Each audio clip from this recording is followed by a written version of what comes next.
a gente vai dar continuidade ao Sermão do Monte, né? A gente, na semana retrasada, fizemos o primeiro encontro, falamos dos pobres de espírito. Não tem nada a oferecer, é o nome do nosso título do sermão. E hoje o nosso título é: Felizes são os infelizes? Felizes são os infelizes?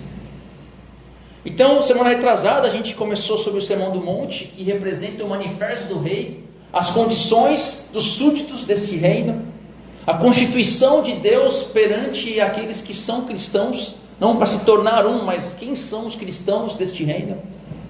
E aqui ele delinea o caráter do súdito desse reino. Quem são esses cristãos? Quem são aqueles que de fato têm Deus no coração? Então esse sermão, tanto naquela época, quanto nos dias de hoje e no futuro também, é contracultural.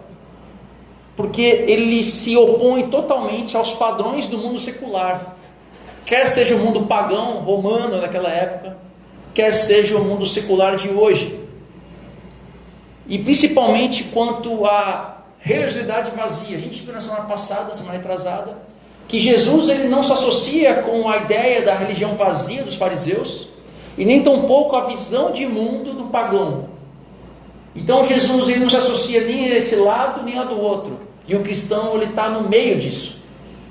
Ele traz uma linha central, e uma linha central que nem sempre está tão bem delineada, porque tudo é lícito, nem tudo me convém. As coisas que a gente decide em certo momento podem ser não decididas do outro, porque o resultado, por mais que sejam lícitas as coisas, o resultado ilícito torna aquilo errado.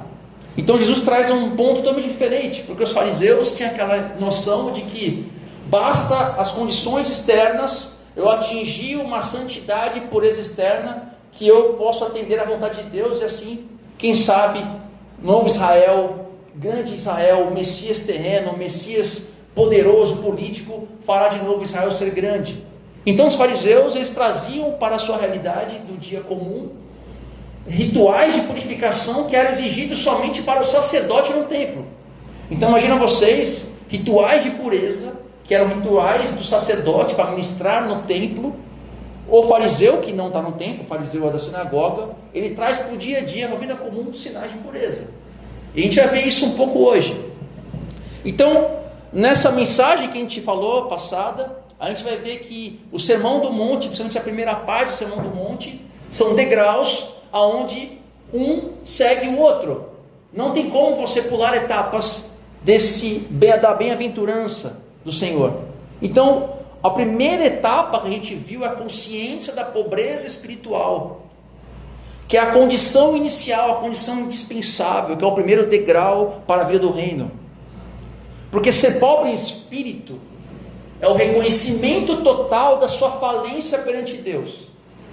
E quando Mateus trata de pobre, ele fala pobre em espírito. A gente viu isso no encontro passado, que não é uma pobreza financeira, mas é uma pobreza em espírito. Mas como a Bíblia ela é sempre um paradoxal, ela sempre traz mensagens duplas, triplas e muitas outras mensagens, também é uma pobreza financeira, porque a gente sabe que as finanças, o dinheiro, as condições financeiras trazem uma segurança pela qual você, por vezes, dificilmente colocará Deus como a sua verdadeira segurança, como a sua verdadeira, única e exclusiva condição de viver uma vida com Deus plena.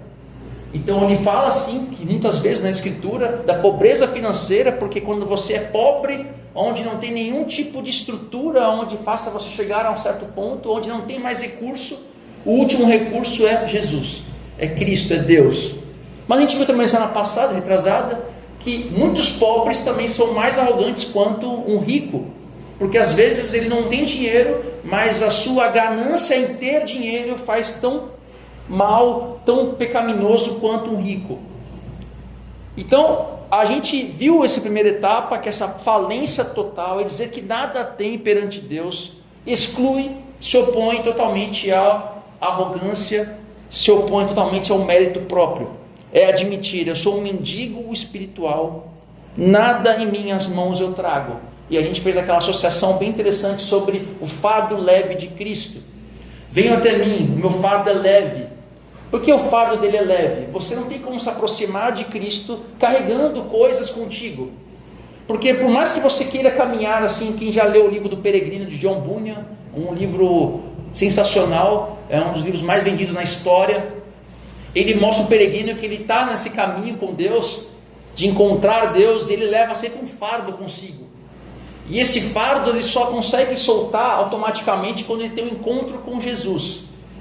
Então quando você anda com Deus e levando um fardo consigo, você não consegue entender esse fardo leve. Então você precisa deixar esse fardo e caminhar com Deus, que o fardo de Deus é leve. Só que a primeira etapa para você largar esse fardo pesado de você lutar contra si mesmo, com esse desempenho, você precisa ser, precisa fazer, precisa acontecer, você precisa ser um pobre em espírito. Então hoje a gente vai ver a consequência natural, inevitável da consciência da pobreza em espírito.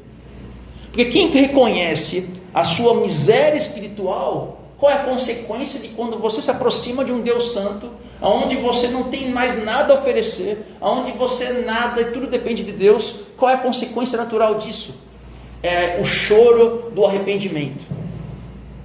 É o choro da sua circunstância, da sua situação perante a um Deus santo. Um discípulo que se declara pobre em espírito, mas não experimenta a dor do choro genuíno, que a gente vai ver isso hoje, demonstra uma hipocrisia, ou mesmo uma negação da gravidade da sua situação perante Deus. Isso é um perigo, porque a gente viu o fariseu e o publicano numa fala de Cristo, onde ambos se aproximam em oração, e o fariseu lhe ora com um monte de rebustez, dizendo que ele não era como eles, não era como o publicano, que ele estava seguindo as normas de Deus. Mas o publicano se apresenta perante Deus numa situação de total miséria. Ele não tinha nem a coragem de levantar os olhos. Ele se colocou numa situação de: olha, eu sou um miserável, eu sou odiado pelo meu próprio povo, porque eu estou caminhando contra o Israel gigante, ao Israel do Messias político. Eu estou remando contra essa ideologia, essa ideia judaica antiga, de que nós seremos a luz desse mundo, aonde o mundo será regido por Israel. Mas eu estou remando contra, porque eu sou um publicano, eu recolho impostos do meu próprio povo. E ele fala assim: Deus, eu não sou nada, ser propício a mim, pecador. E quem saiu daquela oração justificado perante Deus? O publicano, contracultural. Ninguém espera um publicano ser aceito em detrimento de um fariseu que cumpre todas as normas cerimoniais. Então, esse reconhecimento do vazio, essa pobreza de espírito me leva ao choro. E aí eu queria que vocês abrissem Tiago 4, de 4 a 10, porque Tiago, irmão de Jesus, ele provavelmente se encontrou com o próprio irmão Jesus, o Deus vivo, depois. A gente vê somente em Atos Tiago como líder da igreja. Mas a gente não vê antes, nos evangelhos, Tiago sendo mencionado. A gente consegue interpretar, assim, entre linhas, que o próprio Jesus, ele não foi reconhecido nem pelos seus, da sua cidade, né? A gente conhece você, Jesus, a gente conhece teus pais, conhece todo mundo aí. E por várias vezes a gente vê os irmãos meio que perdidos, né? Então, se os discípulos estavam perdidos, imagina a própria família. Mas Tiago, ele tem um encontro com Deus e ele vira um líder da igreja. E esse livro de Tiago, que é um livro da teologia prática, que quem sabe um dia a gente consegue expor ele aqui para vocês, porque é um livro excelente. Tiago 4, de 4 a 10, parece que ele dá uma análise do Sermão do Monte, desses primeiros 3 bem-aventuranças. E nesse texto aqui eu não vou avançar para a terceira bem-aventurança, que é o do Alex, que ele vai fazer isso semana que vem, mas esse texto aqui é bem interessante, que também trata da mansidão. Mas vamos dar uma lida aqui. 4 de 4 a 10. Adúlteros, vocês não sabem que a amizade com o mundo é inimizade com Deus? Portanto, se alguém quiser ser amigo do mundo, faz-se inimigo de Deus. Ou vocês acham que é sem razão que a Escritura diz que o Espírito que Ele fez habitar em nós tem fortes ciúmes? Ele, porém, concede-nos graça maior. Por isso diz a Escritura: Deus se opõe aos orgulhosos, mas concede graça aos humildes. Portanto, submetam-se a Deus, resistam ao diabo, e ele fugirá de vocês. Aproximem-se de Deus, e ele se aproximará de vocês. Pecadores, limpem as mãos, e vocês que têm a mente dividida, purifiquem o coração. Entristeçam-se, lamentem-se e chorem. Troquem o riso de vocês por lamento, e a alegria por tristeza. Humilhem-se diante do Senhor, e Ele os exaltará. Aqui ele chama de adúlteros aqueles que adotam o padrão do mundo. Ele fala assim, olha, você ou é amigo de Deus, ou você é amigo do mundo.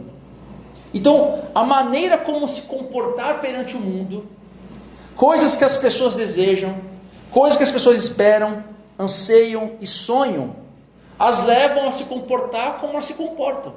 Então, se nós fazemos essas mesmas coisas, somos movidos aos mesmos desejos e anseios como todos, nós seremos o quê? Normal. Seremos normais. Só que Jesus não chama a gente para ser normal, porque ser normal, ele fala aqui em Tiago, que é ser amigo do mundo. E ser amigo do mundo, a gente acabou de ler, é não ser amigo de Deus. Então, quando a gente começa a caminhar nessa amizade com Deus, é o oposto disso. Desses anseios, porque a sociedade impõe a gente é o quê? A ser sempre mais e melhor, não importa como eu chegar nos meus objetivos, eu quero chegar nos meus objetivos, não importando os meios para isso. É sempre eu. Só que o oposto da amizade de Deus é humildade, que é um contraponto da arrogância. Então, o amigo do mundo é o arrogante, o amigo de Deus é o humilde. Então, submeter-se a Deus é não ser arrogante, que coloque você em primeiro lugar. Então, o verdadeiro amigo de Deus, ele não coloca a si mesmo em primeiro lugar, ele coloca Deus em primeiro lugar e os outros, juntamente consigo, nesse caminho da amizade com Deus. E aqui no versículo 8 a 10, Tiago traz aqui a cura, para que você consiga refletir e entender sobre em que lugar você está nessa amizade. Então a cura é aproximar-se de Deus, limpando o coração e limpando as mãos, que é o que ele fala aqui. Purifiquem o coração, limpem as mãos. Limpar as mãos, ele dá aquele senso de pureza, mais ou menos a gente traz essa relação da pureza dos fariseus, né, de limpar-se as mãos. Então ele coloca corpo e mente como uma única coisa. Você limpa a mente, que é o seu coração, e limpa as mãos. Então você, como um todo, precisa se purificar, precisa se limpar, precisa olhar a si e ver o que você está sendo que é contra essa amizade que me faz ser amigo do mundo e não ser amigo de Deus. E aí ele entra num ponto importante aqui. Ele fala o seguinte: entristeçam-se, lamentam-se e chorem. Troquem o riso de vocês por lamento e alegria por tristeza. A gente conhece esse texto. Vocês estão ouvindo isso agora, provavelmente vocês vão refletir. Vocês estão, quando estão lendo em casa um texto desse, vocês param para orar, param para refletir sobre si. E o mundo, ele não vai contra isso. Ele vai deixar você refletir isso, parar para pensar sobre a sua vida, parar o entretenimento, parar o lazer, parar a loucura do alto desempenho, para você refletir sobre si, para se lamentar. Só que o mundo vai fazer isso aí num pequeno lapso de tempo.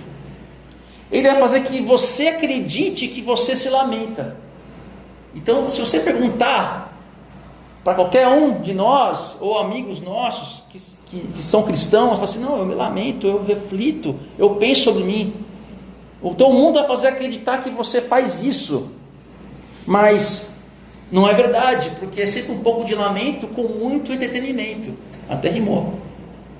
Então é um pouquinho de lamento com bastante entretenimento. Porque na verdade mesmo, Deus não quer que você fique deprimido, né? A gente vê isso na igreja, você tem que estar sempre, vamos embora, firme, legionários, vamos lá, legendários, né? Vamos embora, vamos subir a montanha. Na verdade, Deus quer você feliz. Você precisa ser feliz. E isso é uma mensagem que a própria igreja traz para você. Então você já vem corrompido do mundo, com toda a mensagem de autoavaliação totalmente corrompida, onde O que importa é você só buscar cada vez mais alcançar os seus objetivos, alcançar o seu propósito. E quando você vem para a igreja, em vez de ser contracultural, a gente ouve mais do mesmo, só que com um molho do evangelho deturpado em cima. Então você sai daqui fazendo o mesmo que todo mundo. Isso é contracultural. O evangelho tem que ser contracultural, não isso. Então por isso que a gente vai falar hoje, que é o bem-aventurados os que choram, pois serão consolados. Mas que tipo de choro é esse? Como é que a gente consegue entender que choro é esse? É qualquer choro, né? É qualquer tipo de choro, é uma emoção, é uma tristeza. Como é que é? Então, uma ilustração. Imagina você, não é por ter perdido algo, ou perdido alguma coisa, uma carreira, não é isso. Imagina você, alguém que você ama muito, e essa pessoa também te ama muito. E essa pessoa que te ama muito, ela não está legal esse dia, ou ele não está legal esse dia. Vocês vão saber que vocês vão se encaixar nessa história. Tá aquela cara esquisita, né? Então o Alex não acordou meio esquisito. Aí fala assim, Alex, o que aconteceu? Por que você está assim, Alex? Não, nada não. Não, mas fala para mim o que foi. Você está assim por quê? Não, nada, estou bem, estou legal. Deixa eu aqui sossegado aqui, depois a gente conversa. Aí insiste mais. Fala, então beleza, você quer ouvir? Então vai ouvir. Lembra aquela coisa que você... Lembra aquilo? Lembra tal coisa? Fez isso, fez aquilo outro. A resposta que eu vou dar aqui é aquela resposta que deveria ser. A pessoa que está ouvindo aquilo, fala, caramba, começa a passar um vídeo daquela coisa que ela está falando ali, do que viveu. Aí você fala, caramba, realmente, cara, eu não pensei nisso. Olha o que eu fiz, olha que atitude eu tive. Olha que coisa horrível. Olha, por que eu fiz isso? Por que eu fiz isso? Começa a refletir. Você começa a entender que realmente aquela pessoa está certa. E aí você fala assim, caramba, você se sente, vem aquela coisa dentro de você, fala, caramba, realmente eu não consegui alcançar o amor que aquela pessoa merece. Eu frustrei o amor dela por mim, porque eu não atingi esse objetivo. Eu não alcancei o amor que ela merece na contrapartida do que eu deveria ser. Então você vê aquele sentimento de dentro para fora, falando, cara, eu sou um fracasso, como alguém que ama. E aí aquilo te domina e você chora, você se entrega àquilo. Lógico, muitas vezes essa discussão não acontece assim, né? Você fala, você está mentindo, não foi assim não. Então estou tentando dar uma outra visão do que deveria ser. É você se perceber que você é limitado, que você é falho, que você é incapaz de ser bom o suficiente para quem você ama, diz amar, e para quem ama você. Esse é o choro de Mateus 5,4. E esse é um choro que não é um choro que nasce de uma resposta de falta de amor, que você reflete sobre aquelas ações que aconteceram, mas é um choro que vem do Espírito Santo dentro de você, que brota em você, quando você abre os olhos quando a profundidade da santidade de Deus perante a sua pequenez e fragilidade e pobreza em espírito. É você olhar para o seu pecado e para a graça de Deus e falar assim, caramba Deus, se não fosse a tua graça eu estava lascado, estava perdido, porque sem a graça de Deus eu não chego em lugar nenhum. É aquela graça de Deus, aquela pobreza de espírito, fala assim, caramba, eu sou ninguém, eu acho que eu sou alguma coisa, tudo que eu conquistei, eu sou um mordomo perante tudo isso. E aí quando vem a graça de Deus e te encontra nessa situação, você chora, porque é a presença de Deus ali. Só que é um choro paradoxal, porque Jesus fala que é abençoado. Ele fala que é abençoado esse choro, é feliz, cara, é feliz. E a gente viu no nosso último encontro que essa felicidade, essa bem-aventurança, pela língua portuguesa não conseguia tratar perfeitamente o grego, não é uma felicidade circunstancial, onde eu preciso conseguir alguma coisa para ser feliz, ou buscar ser feliz. É uma felicidade que é perene, e é uma felicidade constatada, tipo um carimbo, pum, você é feliz. Mas eu não sabia, mas você é, porque eu estou falando que você é. Não é você chorar para ser feliz, porque quem chora é feliz. Aqui Jesus está falando isso. E aí, primeira parte aqui que a gente vai discutir é o choro abençoado, os que choram. Qual o significado desse choro? O termo grego utilizado aqui o grego ele tem muito mais palavras, muito mais variedades para tratar do mesmo assunto.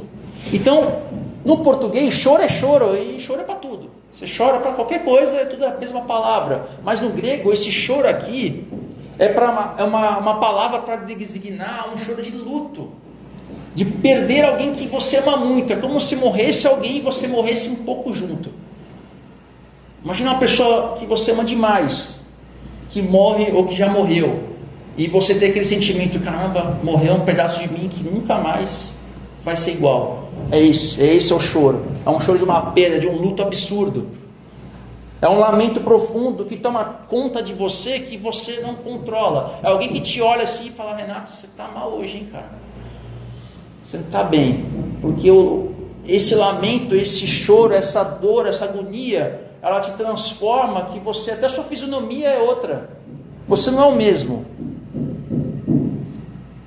Nós vemos na história que o mundo oferece 1000 razões para você chorar.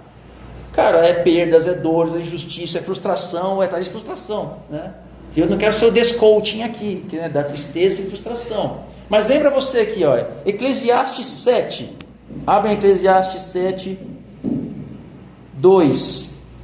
Né, que a gente trata aqui como se fosse Salomão que escreveu, né, grande parte, o mais sábio. Então aqui nesse trecho fala da sabedoria. Aqui ele fala o seguinte, capítulo 7, versículo 2: é melhor ir a uma casa onde há luto do que a uma casa em festa, pois a morte é o destino de todos, os vivos devem levar isso a sério. A frustração é melhor do que o riso, porque um rosto triste faz bem ao coração. O coração do sábio está na casa onde há luto, mas o do tolo na casa da alegria. Olha só, melhor é onde há luto do que onde há festa. Ontem eu fui no stand-up, muita risada. Nossa, eu fiquei com dor na barriga de rir. Alguém consegue num show de stand-up parar para refletir sobre a vida? Puxa vida, vou refletir agora, que caramba, como é que tá? Como é que... olhar para si mesmo. Não, é momento de dar risada, de confraternizar, de ser feliz. Estou falando que a gente tem que só ser depressivo. Mas aqui ele fala onde há luto, porque onde há luto você reflete o destino da vida, o sentido da vida, a razão de viver. Quem aqui já foi num funeral, num velório, passa por isso. Ninguém vai no velório e fica lá e não acontece nada, e vai para casa e nada aconteceu. O cara foi e voltou igual. Não, cara. Você reflete, você pensa. Quando você vai no velório de uma mãe de alguém, você quer falar com a sua mãe que está viva, você glorifica a Deus pela vida dela, você ora pela sua vida, você pensa sobre isso, você reflete sobre isso. E às vezes você até chora por isso, porque a dor do outro também te comove e você chora por isso. Então, mas esse choro de Jesus não é esse choro da frustração, o choro de ver uma injustiça, é o choro que declara ser bem-aventurado. E esse choro é diferente por conta disso, dessa bem-aventurança. Não é o choro de quem perdeu algo material, mas é o choro de quem percebe o próprio pecado diante de Deus Santo. É o pecado, é o choro do arrependimento. E esse sermão também fala comigo. Quantas vezes eu caí nesse choro do arrependimento e falar, Deus, eu não sou nada perante ti, Deus. Às vezes já tão preocupado com mirabolantes, coisas teológicas, mas o básico a gente acaba deixando para desejar. É o choro de se entregar a Deus. É uma dor real e espiritual que vem do âmago do ser, que você não controla. Não é emoção de uma música cantada. Viu, Andressa? Muito bem cantado, viu? Feedback positivo, né? Foi muito bom. Você pode chorar no culto, amém, chore na música, amém, tudo isso aí são ferramentas para te aproximar de Deus. Só que esse choro do arrependimento é aquele choro que essa dor que vem de dentro que você não controla. E o mais louco disso, porque às vezes as pessoas entendem caminhar com Deus é caminhar contra algo, contra uma punição. É o medo de não ser punido, você caminha com Deus. Olha só que relacionamento horrível. Você andar com Deus com medo dele te punir. Então você cumpre algo para que ele não te puna. Às vezes evangelisticamente até serviu, né? Meu pai andou na igreja um tempo, eu falei, pai, você vai para o inferno assim, pai.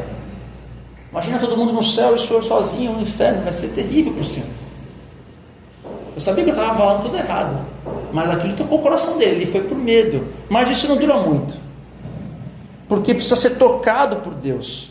Então, não choramos porque tememos o inferno, mas porque amamos ao Pai. E esse amar ao Pai, como eu falei naquela ilustração, você percebe o quanto você frustra Ele. Porque Deus te fez tanto e você frustra tanto toda hora. Fala, Deus, como é que o Senhor me ama? Porque eu sou um zoado, porque eu frustro esse amor o tempo inteiro. Eu faço coisa errada o tempo todo. E aí a gente conversa agora sobre a cultura. O assunto que eu gosto muito é falar sobre pós-modernidade, sobre como a gente ser, como essa mensagem ela se conecta com a realidade, porque senão a gente vai falar aqui, vai dar, Timothy Keller fala um negócio muito legal, a Bíblia tem resposta para tudo. Qual que são as perguntas? Esse é o segredo. Você vai numa igreja, às vezes você entra na igreja, você voltou 4 séculos, você vai em outra, você voltou 550 anos. A gente tem que entender as perguntas de hoje. Então, como é que a sociedade contemporânea vive isso? Essa questão? Ela não vive, simplesmente não vive, porque a sociedade ela é impulsionada pelo medo do vazio. As pessoas são vazio de sentido. A gente vê isso nas redes sociais. As pessoas só postam aquilo que elas estão fazendo de alegria. Então ela está no lugar, ela finge estar feliz ali, para que outros possam curtir e falar assim, caramba, eu não estava lá também.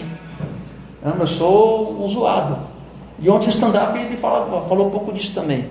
A gente quer mostrar para os outros o quanto a gente é feliz, mas na verdade não somos. A gente vai na praia, tira uma foto na água para mostrar que a gente estava na água, mas a gente não está na água, a gente só tirou essa foto e voltou para fazer outra coisa, ou então pegou o carro e saiu de lá, porque eu só preciso bater uma checklist. Então esse medo do vazio gera nas pessoas uma busca constante de encontrar felicidade. Então você em todo tempo é impulsionado a priorizar a busca pela felicidade, todo tempo. E como é que ela se retrata na sociedade atual? Através do consumo. Então saiu o iPhone, sei lá qual que está agora, sei lá, não sei, 17. Você tem o 16, mas já não serve mais, tem que ter o 17. Então a minha felicidade está quando eu alcançar esse objetivo. Então a vida nossa é uma vida constante, em constante busca para ser feliz. E nesse processo de busca constante para ser feliz, você é vazio, mas você não tem tempo para pensar sobre esse vazio. Você já conversaram com pessoas que no trabalho, fala assim, olha, e aí, beleza, tal? Caramba, você já refletiu sobre a sua vida? Cara, já ouvi muita resposta, não, nunca fiz isso. Cara, já cansei de ouvir isso. Nunca parei de pensar. Porque a pessoa é tão nessa busca incessante de desempenho e de mostrar aquilo que ela não é, ou que ela quer ser, ela não para refletir o quanto ela é vazia de sentido. E ela só não sei, nunca parei de pensar. Então quando vem a dor, quando vem o sofrimento para aquela pessoa e ela para em si, aí vem o que? Desaba, porque ela está construída nessa busca incessante de ser feliz. Então a gente está sempre buscando o bem-estar.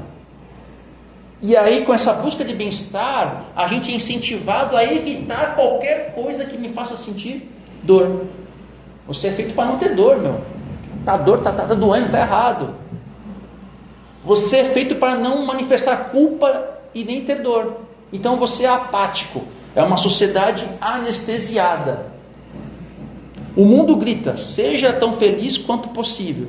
Não importa os meios para alcançar isso. Então você tem que buscar para ser feliz. Só que essa felicidade nunca acontece. Ela não tem referência. Então quando a gente fala da bem-aventurança, parece loucura. E é uma loucura até para o crente, cara. Olha só como a gente vive o evangelicalismo zoado. Porque essa cultura da busca incessante por ser feliz, aonde você é vazio, mas não pensa nisso, que não dá tempo. O mundo te ocupa de um monte de coisa para você não parar para pensar em quem você é. Você chega na igreja e a igreja só reflete o mesmo discurso, só que com um pouco de molho de evangelho. Pega o evangelho, adapta para fazer você entender que não, tem um propósito nisso. Deus tem um propósito. Você tem que ir para a cabeça, você tem que ser líder. Onde já se viu? Onde já se viu, cara? Você tem que ser líder. Você não pode estar onde você está, não. Está errado. Deus tem uma vontade. Só que quando você começa a ratear e não vê chegar a lugar nenhum a sua busca incessante de ser feliz, aí ele fala assim: olha, Deus permitiu, mas não é a vontade de Deus, a vontade de Deus é para cá. Se está vivendo assim é porque Deus permitiu. Ou seja, você vive incessantemente essa busca da vontade, de estar no centro da vontade de Deus. Cara, isso não existe. Isso não existe.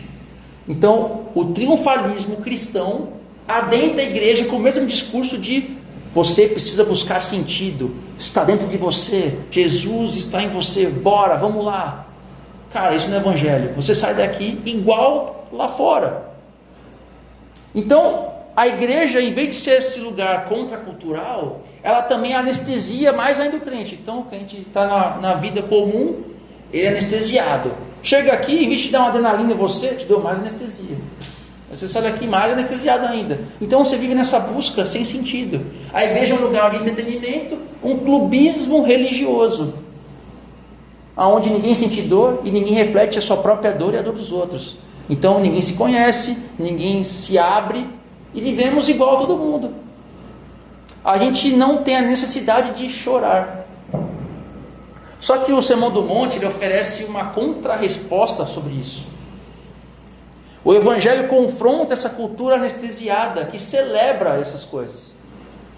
E ela fala: olha, chorar é bom, é feliz quem chora. Maçonaria fala que chorar não é coisa de homem, mas tem que chorar. Chorar é coisa de homem, coisa de mulher, coisa de nós cristãos. E esse choro do mundo, quando há um choro, ele é autocentrado. Até nisso a gente é egoísta. Até para chorar é egoísmo. Porque você chora somente quando você perde, quando você não alcança, aí você chora.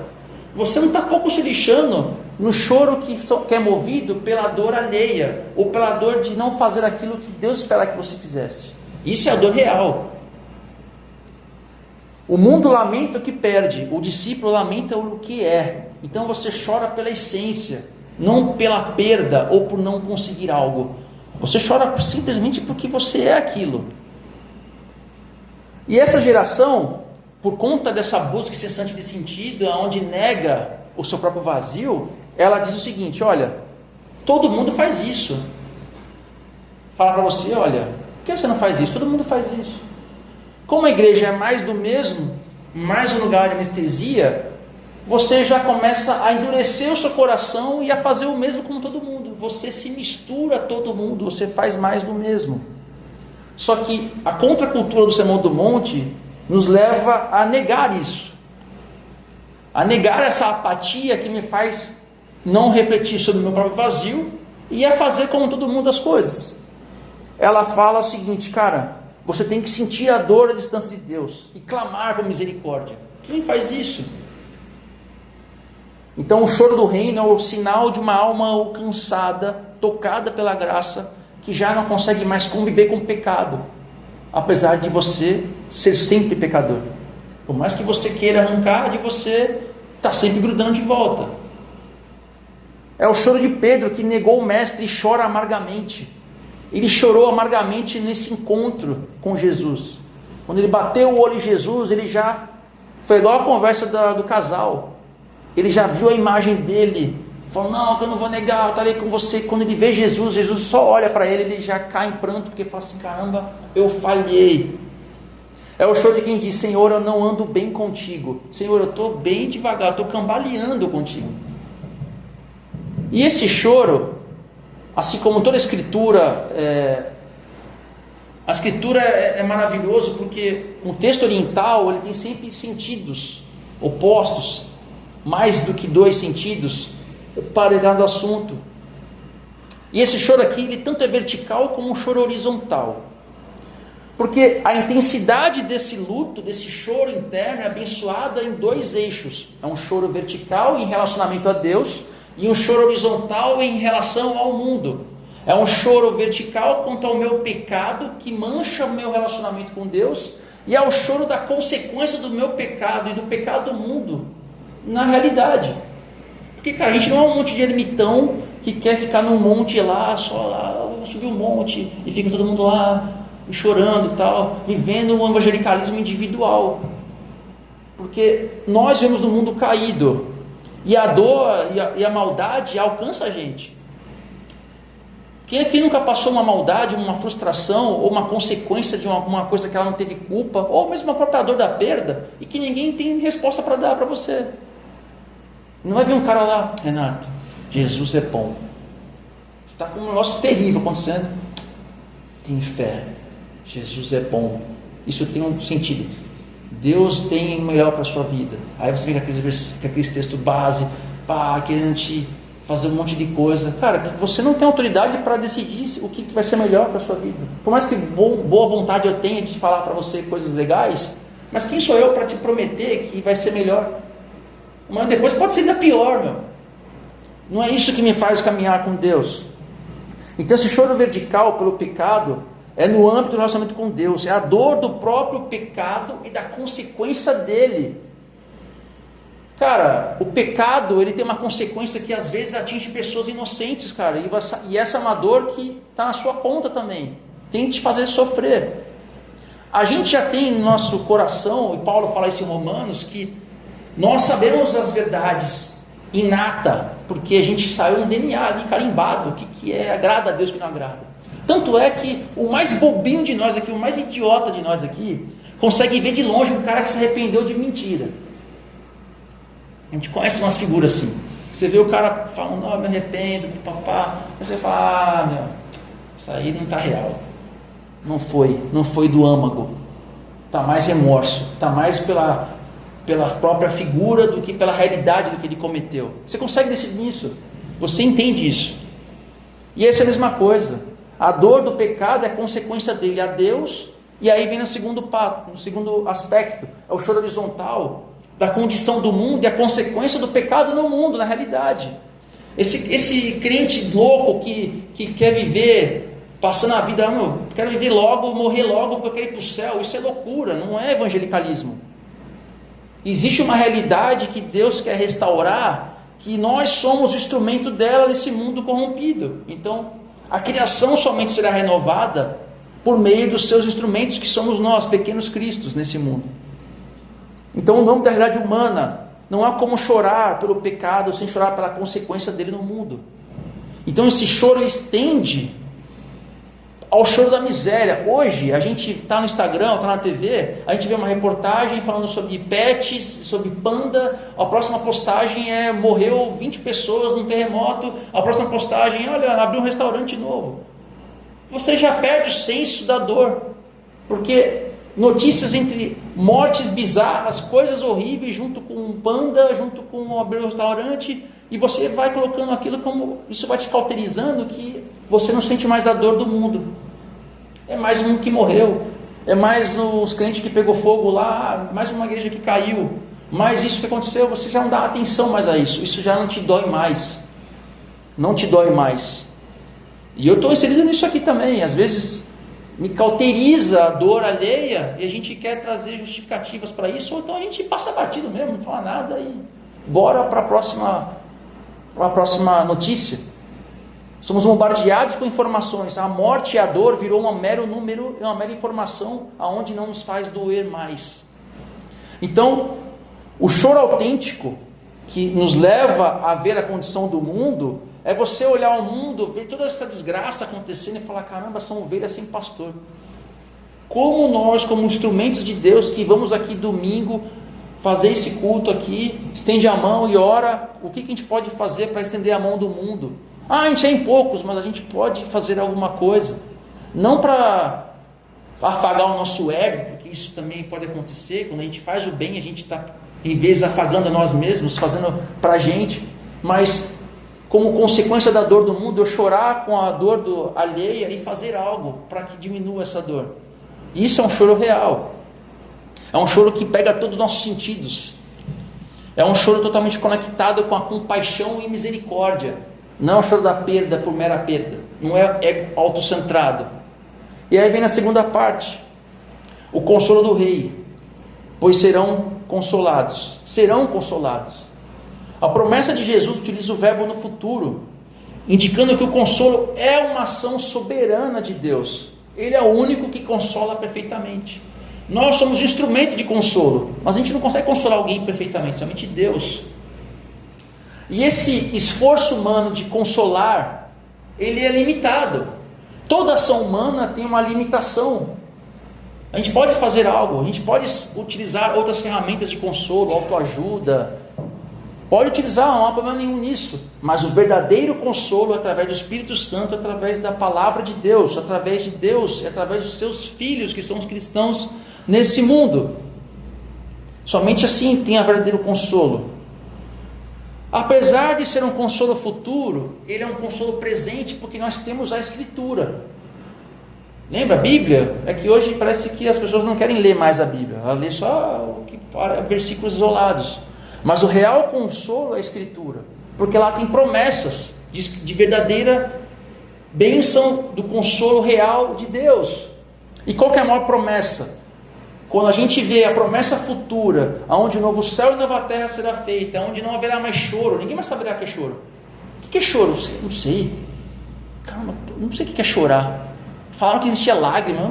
Lágrima, o que é lágrima? O negócio cai no olho, ninguém vai saber. Vai ser um negócio que ninguém mais sabe o que é. Esqueceram o que é chorar. E essa promessa futura me traz consolo presente, porque eu sei que tem um Deus que sofreu para que eu tivesse alegria. Não a alegria de ser um CEO, para ser um empresário famoso. Posso até ser, mas esse não é o foco. Jesus não morreu para o meu bem-estar. Jesus morreu para eu ser salvo. Então é o consolo futuro. São lágrimas que levam ao Pai. Não é mera emoção. Infelizmente até a música cristã, o worship, algumas músicas, a grande parte delas, elas são muito autocentradas no eu. Eu. E você perde esse senso de coletividade e esse senso de confissão. É só eu, e fica essa chororô. É um chororô emotivo. É mais emoção do que conversão. Só que a verdadeira tristeza da alma é aquela que vê o seu pecado perante a santidade de Deus. Então quando você, mais uma vez, se declara pobre em espírito, você se apresenta perante Deus, é uma luz, imagina um holofote de estádio em você, aonde até sua camisa que você achava que é branca, ela está encardida. Fala, caramba, meu, camisa aqui, eu achei que era da Insider, da Insider, meu cupom, aproveitar e falar do meu cupom, agora tudo é assim, você vê no Instagram, qualquer coisa, então aproveitando aqui meu cupom, aí tu vai lá a camisa assim, caramba, mas a camisa eu achei que era branca, mas ela está toda encardida, porque essa proximidade com Deus me mostra o quanto eu ainda sou pecador na frente da sua santidade. Essas lágrimas também não são de desespero, mas de encontro, porque é um choro que além de me levar a esse estado de falência que me leva a chorar, também é um choro de encontro, porque ele me leva aos braços do Abba. Abba é paizinho. Jesus chama Deus de paizinho. É o Abba o Bernardini fala, é deitar no colo de Deus e sentir os batimentos do coração dele. É você sentir, caramba, eu estou aqui com Deus consolado. Eu sei aonde eu posso ir com Deus. Não há nada que possa abalar isso, apesar das dores que eu vivo, é uma vida de dores, uma vida de desespero. Tem tanta coisa horrível que a gente vê, pessoas que nasceram sofrendo, vivem sofrendo e morrem sofrendo. Não tem nenhuma alegria nessa vida. Mas se ela está em Jesus, ela vai ver que toda essa dor da vida dela é uma palavra dor num livro de uma biblioteca gigantesca, infinita de livros, aonde é a sua vida eterna. Então essa dor que é da vida, que parece ser gigantesca, e é, porque nós somos humanos e sentimos a dor, perante a eternidade ela é uma dor passageira. Jesus também também chorou. Jesus chorou na morte de Lázaro, não porque Lázaro morreu. Lázaro morreu, ele chorou. Não é isso.